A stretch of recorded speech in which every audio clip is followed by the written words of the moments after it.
and welcome to my YouTube channel. My name is KJ Ricardo and today's episode is a classic film review. I'm reviewing the 1986 classic Ferris Bueller's Day Off. Now some of you might think that 1986, that's not a classic movie, but it is over 30 years old now, so I definitely consider it a classic, a John Hughes classic. So the movie stars Matthew Broderick, Alan Ruck, Mia Sara, Jennifer Grey, and Jeffrey Jones, and a few other cast members. Ferris is a leader. He's very charming, outgoing, charismatic. Everyone loves Ferris Bueller. He's probably one of the most popular teenagers and probably one of the most popular people in Chicago. He's the teenager we all wanted to be. He's super clever. He thinks of every possible way to make it seem like he needs to be homesick. He is a genius coming up with the dummy in his bed, the radio set with the voices. He's just so great.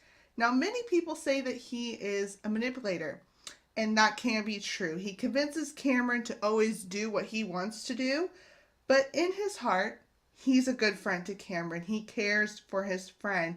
He just doesn't always know how to show that, and that can be a little relatable. Now, looking at Cameron Fry, he hates his parents. He has a complicated family life, which gives him some problems growing up in an unloving environment. Cameron is sick for fun. He would rather be sick. He is depressed. He doesn't really enjoy life, but the day off and the adventures that happen on this day really give Cameron the much needed fun that he really needs. We see Cameron's character development going from the depressed, sick Cameron at the beginning of the movie to a Cameron who is comfortable with himself. And it's really nice to see this evolution, and I think a lot of people can relate to Cameron.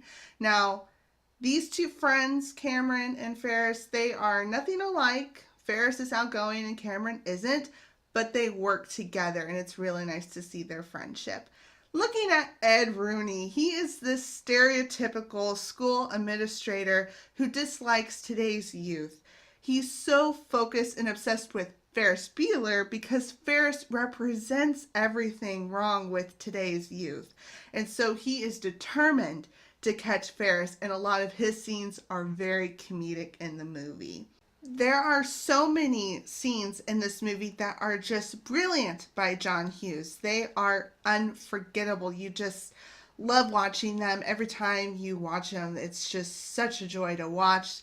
That includes the very beginning of the movie with Ferris's monologue explaining how to fool his parents and everything. It's just a great beginning to this movie. It introduces us to Ferris Bueller. It's just great.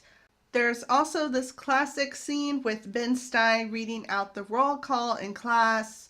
Bueller, Bueller, Bueller. It's great. Adams. Here. Adamley. Here. Adamowski. Adamson. Here. Adler. Here. Anderson. Anderson. Here. Bueller. Bueller. Bueller. Bueller. He's sick. My best friend's sister's boyfriend's brother's girlfriend heard from this guy who knows this kid is going with the girl who saw Ferris pass out at 31 Flavors last night. I guess it's pretty serious. Thank you, Simone. No problem whatsoever. Fry. There's also the beautiful scene at the Art Institute of Chicago where John Hughes took the time to showcase this art museum. This entire scene is beautiful, artistic. The cinematography is so great in this scene. I just love that it showcases this part of Chicago. There's also the scene with Sister Jeannie, Jennifer Grey, where she kicks Ed Rooney in the house. It's just so funny.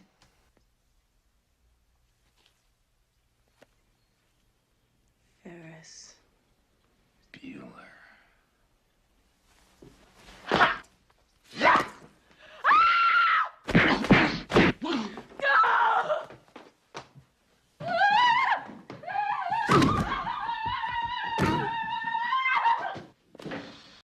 course, you can't forget about the classic scene with the twist and shout choreography on the floats down Chicago. It showcases Chicago really well, but it's brilliant choreography and camera angles. This must have been a monster to film, but it just is so perfect. And then another scene is when Cameron's dad's Ferrari that he loves more than his wife and son, when it drives off the garage. It's a very climatic moment. And then finally, when Ferris is running home and he runs into a house, he runs by girls, he sees people that he knows, and it's just a very nice finish to this movie. But overall, I give this movie 10 out of 10, an A+ rating. I don't have any complaints about this movie. This is a John Hughes masterpiece, and it's like his beautiful love story to Chicago. The movie showcases Chicago unlike other movies. It showcases every part of Chicago, the buildings, the Wrigley Field, and so many, and especially with the twist and shout choreography scene where we get to see the people of Chicago, and I just love that. Looking at Ferris Bueller once again, he's a genius. He thinks of everything to fool his parents, but Matthew Broderick as Ferris Bueller is so comedic. He just nailed this part so well. Looking at Mia Sara as Sloane, she is along for the ride throughout this entire movie, but Ferris and Sloane, their relationship is very adorable to watch. You could see that they work really well together. And then, of course, Ferris and Cameron. A lot of people say that Ferris is manipulative, and he can be. He convinces Cameron to do whatever. But at the end of the movie, when the Ferrari goes off and dies, Ferris says, "I'll take the heat for it. This is too much for you." He really cares about Cameron and how his dad will react. But Cameron says, "No, I've got this." And he says, "I'm finally going to stand up for myself."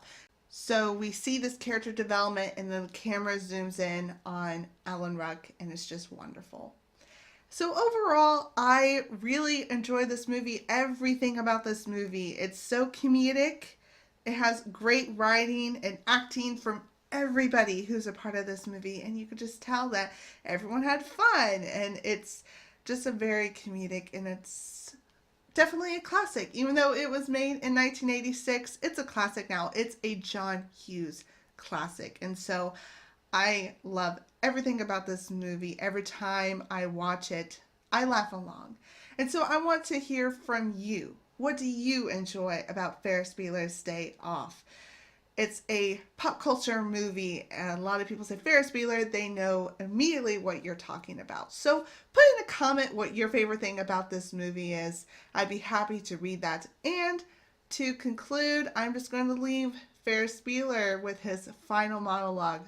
It's only fitting to conclude this way. So thanks for watching. I'll see you guys next time. And remember to always laugh often.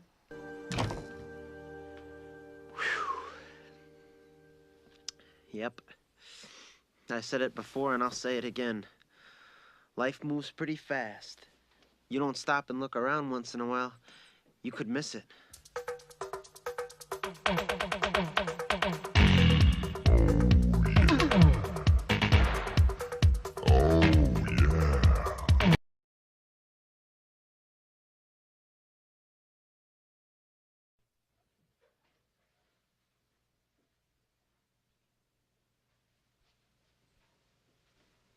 You're still here?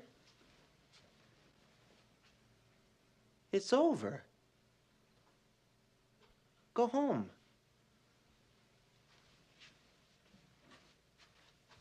Go.